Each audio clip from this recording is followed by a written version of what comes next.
Eh, Selamat pagi dan selamat berjumpa bagi mahasiswa dan di mana saja Anda berada yang mencintai pertanian. Selamat berjumpa dengan materi kita yang selanjutnya, yang barangkali itu sudah saya jelaskan di awal. Artinya kuliah kita ini atau materi dari pelajaran dasar-dasar ilmu tanah itu sudah saya berikan sebelumnya, dan mudah-mudahan pada pertemuan yang lalu saudara memahami apa-apa yang sudah saya sampaikan. Dan selanjutnya kita akan memasuki materi lanjutan dari pertemuan kita ini. Tentu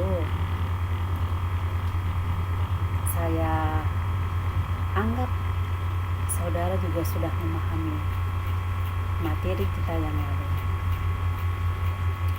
Saya menjelaskan hanya sekilas tentang adanya ordo tanah yang dikenal di dunia ini, atau penggolongan tanah secara umum yang ada di dunia ini. Ada sebanyak 12 buah atau 12 ordo tanah. Nah, ini yang saya katakan sebagai klasifikasi tanah pada garis besarnya saja.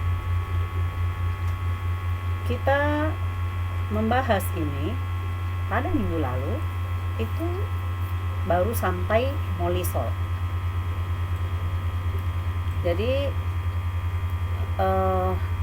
molisol terakhir pertemuan kita itu menunjukkan bahwa molisol adalah tanah yang tersubur di dunia.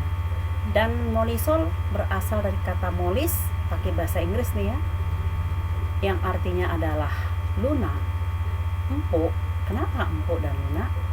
Karena memang molis ini terdiri dari tanah yang mengandung banyak bahan organik. Nah, molis ini di dalam bahasa Rusia mereka sebut sebagai kerno hitam, zemla adalah bumi atau tanah, jadi kernozem. Nah, FAO menyebutnya sebagai kernozem. Kemudian penamaan yang kelima dari tanah ini adalah spodosol. Spodosol asal katanya dari spodos, yaitu abu kayu. Kenapa kok bisa disebut sebagai spodos atau abu kayu? Ternyata di profil tanahnya itu di horizon B, jadi dari atas A, B. Nah, di horizon B itu terlihat ada warna pucat putih. Jadi sangke putihnya itu seperti abu kayu. Nah, jadi apa maksudnya? Bahwa abu kayu di sini menunjukkan warna horizon B yang putih. Dan FAO menamakannya adalah podzol karena ada peristiwa podzolisasi. Podzolisasi tadi juga sama sebenarnya maknanya. Nah, spodosol ini adalah horizon B yang mengalami pencucian. Bukan horizon B ini sebenarnya. Jadi horizon A atau horizon E, jadi di A itu ada warna putih pucat seperti abu kayu, bukan di horizon B. Horizon B itu iluviasi ya, penumpukan. Nah, jadi di sini ada horizon yang putih ya, Nah, kadang-kadang ada lidah-lidah dari bahan organik hitam, atau juga ada lidah-lidah dari besi ataupun aluminium yang menyebabkan ada warna merah. Nah, ini barangkali saudara bisa lihat nanti di buku saya tersebut. Spodosol ini hutannya atau vegetasi alaminya adalah hutan konifera. Jadi hutan konifer ini cirinya batangnya berduri, lalu berdaun jarum, sehingga jika daun-daunnya atau tumbuhan ini mati dan dia terurai atau terdekomposisi, dia akan menghasilkan asam organik yang sangat banyak, sehingga spodosol secara umum tanahnya bereaksi masam. Tapi di sini reaksi masamnya disebabkan karena adanya humus asam. Ya, itu berbeda. Ada lagi reaksi masam nanti disebabkan karena kandungan aluminium yang terlalu tinggi sehingga terjadi hidrolisis aluminium menghasilkan ion H yang menyebabkan juga reaksi tanah asam. Tapi kalau spodosol itu memang reaksi tanahnya asam karena tadi adanya humus dari hutan konifer tadi yang mengakibatkan asam organik yang sangat tinggi. Apa akibatnya? Tanah ini sangat masam sehingga tanaman-tanaman sulit tumbuh di situ kecuali tanaman yang toleran. Kira-kira apa tanaman yang toleran yang biasa tumbuh di situ? Itu biasanya rumput. Nah, di Amerika lokasi ini dibuat untuk ranch, penggembalaan sapi. Nah, jadi sapi dibiarkan berkeliaran di sana, mereka pagar. Jadi seperti kalau di Sumatera Barat di ini ya, daerah Payakumbuh, penggembalaan sapi itu, jadi sapinya dilepas dibiarkan makan di situ. Nah, jadi sana sangat luas di spodosol ini dibuat penggembalaan sapi. Kelemahannya adalah di sana banyak sekali anjing prairie. Jadi anjing prairie itu menggali-gali lubang di bawah. Nah, ini kadang-kadang sapi berjalan-jalan terperosok ke dalam lubang-lubang anjing karena dia membuat rumah di dalam, dibuatnya terowongan di dalam tanah. Nah, ini juga hati-hati juga, artinya ada juga kelemahannya seperti itu. Nah, tanaman yang lain apa yang bisa ditanam? Tanaman pangan yang bisa ditanam di situ adalah sayur-sayuran. Sayur-sayuran seperti kentang. Jadi ini hortikultura ya. Kentang bisa ditanam karena dia tanahnya asam, maka kentang ini buahnya kecil-kecil. Nah, kentang yang berbuah kecil-kecil ini seperti kalau kita Sumatera Barat mungkin buat kentang rendang ya. Nah, kentang ini di Amerika juga ada pasarnya kecil-kecil. Jadi kentangnya bagus, mulus-mulus, kecil-kecil. Karena saudara harus tahu bahwa kentang ini hidupnya di pH netral 6-7.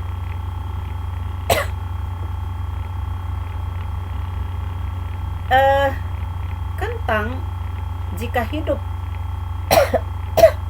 di pH 6-7, buahnya besar.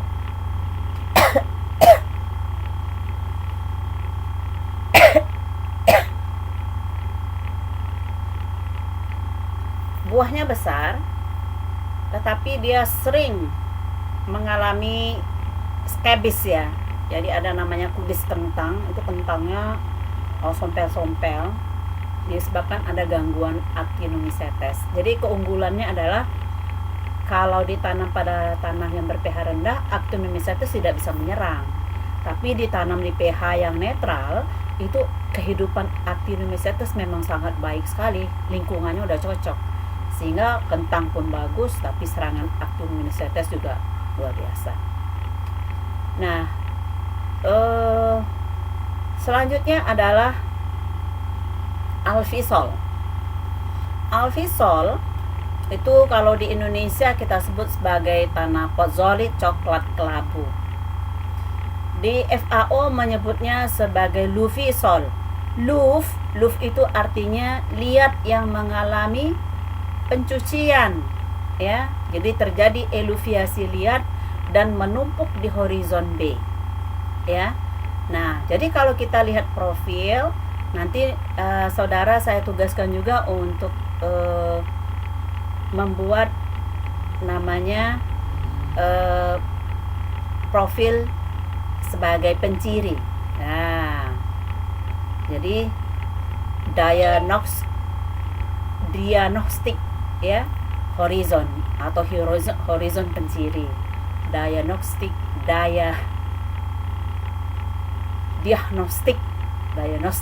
ya, diagnostik horizon atau horizon penciri, susah benar. diagnostik tulisannya, ya, diagnostik horizon.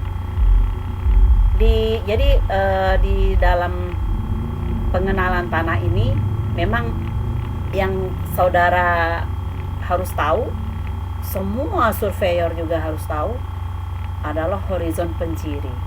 Nah, jadi kenapa alfisol disebut? Kita lihat, benar nggak ada liat tercuci dari atas lalu ditumpuk di horizon B? Nah, itulah dia diagnostic horizon tadi, horizon penciri. Nah, itu dia. Jadi di horizon B itu kadar liat halusnya sangat tinggi, sehingga orang membuat kodenya adalah B, horizon B tambah T kecil. T kecil itu adalah tone. Tone itu artinya liat halus menumpuk lebih banyak dibandingkan horizon di atasnya dan lebih banyak dibandingkan bahan induknya. Kalau bahan induknya lebih banyak, bisa jadi kita bilang liat ini tidak mengalami pencucian. Tapi ternyata tidak. Di horizon B ini liatnya itu tinggi. Lalu kalau dia lebih tinggi dari bahan induk, lebih tinggi dari atas, nah ini ada dugaan memang terjadinya migrasi liat, ya, atau leaching liat dari lapisan atas ditumpuklah di horizon B. Nah, apa saja yang di bawahnya adalah aluminium dan besi. Jadi liat ini, liat halus ini menyumbat pori-pori, ya. Jadi pori-pori tanahnya disumbat sehingga lapisan ini sangat keras, ya. Nah, kelemahan dari alfisol, tanahnya sedikit agak subur karena KTK-nya lebih dari 35 milisetara per 100 gram, ya. Tapi dia ada lapisan yang keras karena adanya horizon BT. Nah, alfisol ini bersaudara dengan ultisol. Kalau alfisol kita sebut sebagai potzolit coklat kelabu, masih juga agak subur. Nah, ultisol ciri profilnya sama, jadi ada horizon BT juga di bawahnya, ya. Nah, ini KTK-nya rendah atau kapasitas tukar kationnya rendah sekali, ya. Nah, jadi ultisol itu namanya potzolit merah kuning. Nah, kalau bahasa Inggrisnya apa namanya? Yellow red potzolit merah kuning. Nah, penamaan FAO kita sebut sebagai akrisol. Jadi ultisol bernama atau berasal dari kata ultimus yang artinya sudah mengalami pelapukan lanjut, artinya pencuciannya sudah sangat intensif, sama seperti alfisol. Nah, kemudian oksisol. Oksisol itu menunjukkan tanah-tanah yang mengalami oksidasi. Nah, biasanya juga banyak mengandung mineral-mineral dari hasil pelapukan mineral primer. Nah, siapa saja yang bisa mengalami oksidasi? Contohnya besi. Jadi oksisol ini ciri tanahnya merah sangat menyala sekali, ya. Jadi kalau saudara melihat tanahnya merah, nah ini dia kira-kira adalah opsi soil. FAO menyebutnya sebagai feral soil. Feral soil juga berasal dari kata ferri dan aluminium. Ferri adalah besi dan mengandung aluminium. Jadi lebih sederhana. Selanjutnya, penamaan berikutnya aridisol. Aridisol berasal dari kata aridus. Aridus artinya kering. Jadi tanah yang berada pada iklim kering, iklim arid. Di mana saja ini? Kebanyakan di daerah gurun yang tanamannya kaktus, ya, berdaun tebal, berduri, ya. Jadi dia berupaya menyimpan air di sana sehingga dia tahan hidup. Jadi di daunnya itu atau di batangnya banyak menyimpan air dan daunnya tebal berduri, menyebabkan dia bertahan hidup pada iklim yang kering. FAO menamakan serosol. Seros itu dari kata seros, ya, serosol artinya kering. Nah, dia hidup juga pada sama, ya, menamakannya itu pada kondisi gurun atau kering. Aridisol ini apakah subur? Nah, aridisol ini sebenarnya sangat subur. Namun demikian, karena dia kering, nah lokasi ini adalah lokasi yang kekurangan air. Apabila ada mata air seperti artesis atau misalnya bisa memasukkan air irigasi ke sana, tanah ini subur sekali, ya. Pelapukannya juga sangat lambat di tanah tersebut. Nah, kelemahannya adalah kebalikan dari ultisol. Kalau ultisol tadi pencuciannya banyak masuk ke dalam, kalau aridisol penguapannya lebih banyak. Jadi menguap semuanya, akibatnya garam-garam banyak berada di permukaan tanah. Garam-garam itu racun bagi benih-benih tanaman. Makanya kalau ada air irigasi, garam ini akan larut, akan hanyut. Nah, makanya tanahnya adalah subur sih sebenarnya. Kemudian 10 itu adalah vertisol. Vertisol atau kita lihat asal katanya verto. Verto itu artinya berubah. Sol tanah. Kenapa sih tanah ini dibilang berubah? Ternyata vertisol ini didominasi oleh mineraliat tipe 21. Apa itu, Bu, mineraliat? Nah, ini kita jelaskan khusus nanti pada ruang tentang pengenalan mineral liat. Karena mineral liat adalah mineral sekunder dari hasil pelapukan mineral primer. Kemarin kita udah bahas tentang mineral primer, ya, ada kuarsa, ada ferromagnesian, ada feldspat, ya, ada mika, segala macamnya, ada dolomit, ortoklas dan sebagainya, ya, itu primer. Nah, mineral ini melapuk menjadi mineral sekunder. Nah, mineral sekunder itu adalah mineral liat penyusun dari bahan tanah, ya.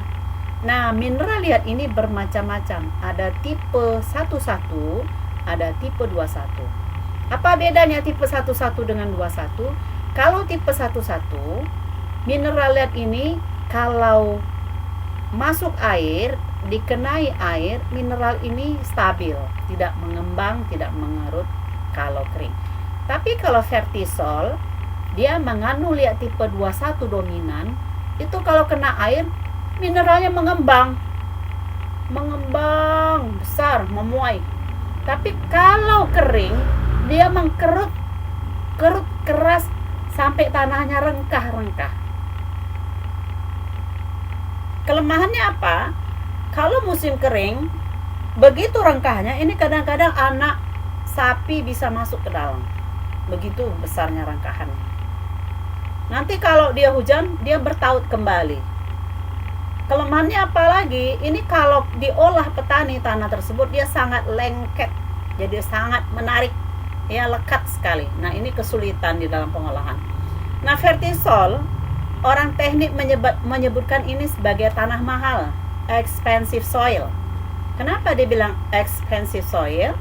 Ya, karena tanah ini berbiaya besar kalau orang mendirikan bangunan, membuat satu konstruksi bangunan, tiang-tiang itu kalau dimasukkan ke dalam tanah, tiang ini sebentar dijepitnya, sebentar ditariknya, kalau hujan, kalau kering dia jepit tarik sehingga rusak tiang-tiang tersebut.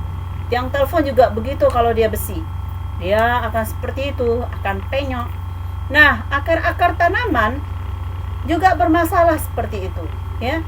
Nah, sehingga akar-akar ini bisa putus-putus, ya. Tapi itu dari sisi fisikanya, artinya dia jelek. Tapi dari sisi kimianya dia luar biasa. Tanah ini, liat ini bagus sekali, ya. Kalau banyak di dalam tanah menghasilkan tanah yang subur, ya. Cuma dari sifat fisik dia ada kelemahannya. Kemudian kita masuk ke andisol atau asal katanya ando. Ando itu hitam, berasal dari bahasa Jepang. Makanya FAO menyebutnya sebagai andosol. Andisol, andosol sama. Tanah ini berasal dari debu vulkanis, gunung api. Nah, jika ada tanah yang dekat Gunung Merapi, nah biasanya tanahnya andisol. Mineralnya adalah alofan kebanyakan, ya. Nah, alofan ini mengandung bahan organik dan rongganya besar sehingga bisa menyimpan air. Nah, makanya andisol ini sebenarnya tanahnya subur karena alofan mengikat bahan organik dan dia bisa menyimpan air. Jadi kalau istilahnya semeri. Jadi kalau kita angkat nih tanah andisol, perasaan kita ini basah tanahnya. Di Sukarami sebagian tanahnya adalah andisol. Jadi waktu kita ambil seolah-olah seperti basah tanahnya, tapi tangan kita tidak basah. Kenapa? Karena alofan itu sendiri bisa menahan air. Jadi porinya sangat besar sekali. Andisol ini perlu juga diberi pupuk, tetapi hati-hati kalau kita mau memberikan kapur, ya, karena dia berakibat merusak mineral alofan. Nah, andisol nanti saya akan jelaskan secara detail pada sesi berikutnya. Kemudian apalagi? Yang ke-12 adalah histosol. Histos berasal dari kata histos, jaringan. Ya, FAO juga sepakat dengan USDA Amerika menyebut tanahnya sama-sama histosol. Jadi adalah tanah gambut. Tanah gambut ini tanah dari bahan organik yang selalu tergenang air. Jadi kenapa dia bisa bertahan histosol ini?